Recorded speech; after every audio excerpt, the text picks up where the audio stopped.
വനിതാ സംവരണത്തിന് CPM എതിരല്ല. എന്നാൽ ഈ നിയമവുമായി ബന്ധപ്പെട്ട് സ്വീകരിക്കുന്ന ചില സമീപനങ്ങളെ മാത്രമാണ് എതിർത്തിട്ടുള്ളത്. വനിതാ സംവരണം എന്നുള്ളത് തത്വത്തിൽ അംഗീകരിക്കുന്ന നിലപാടാണ് സ്വീകരിക്കുന്നത്.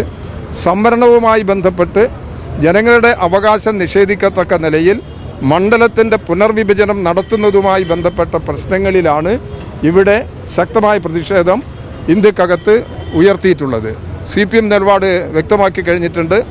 ഇവിടെ കേരളത്തിലെ ഗവൺമെൻറ്റും ആ നിലപാട് വ്യക്തമാക്കി കഴിഞ്ഞിട്ടുണ്ട്. അതുകൊണ്ട് അത്തരം നീക്കങ്ങളിൽ നിന്ന് ഇവിടെയാണെങ്കിൽ കേരളത്തിലാണെങ്കിൽ നിലവിലുള്ള പാർലമെൻറ്റ് മണ്ഡലങ്ങളുടെ എണ്ണം ഗണ്യമായി വെട്ടിക്കുറയ്ക്കുന്ന നിലപാടിലേക്ക് പോകുന്നു. ചില മേഖലകളിൽ എണ്ണം വർദ്ധിപ്പിക്കുന്ന സമീപനം സ്വീകരിക്കുന്നു. അത്തരത്തിലുള്ള ഒരു പുനർവിഭജനത്തിൻ്റെ നിലപാടിനെയാണ് എതിർക്കുന്നത്. അതിന് വനിതാ സംവരണം കാരണമായി പറഞ്ഞുകൊണ്ട് അത്തരമൊരു നിലപാടിലേക്ക് പോകുന്നത് ശരിയല്ല എന്ന സമീപനമാണ് ഈ കാര്യത്തിൽ ഞങ്ങൾ പൊതുവെ സ്വീകരിച്ചിട്ടുള്ളത്.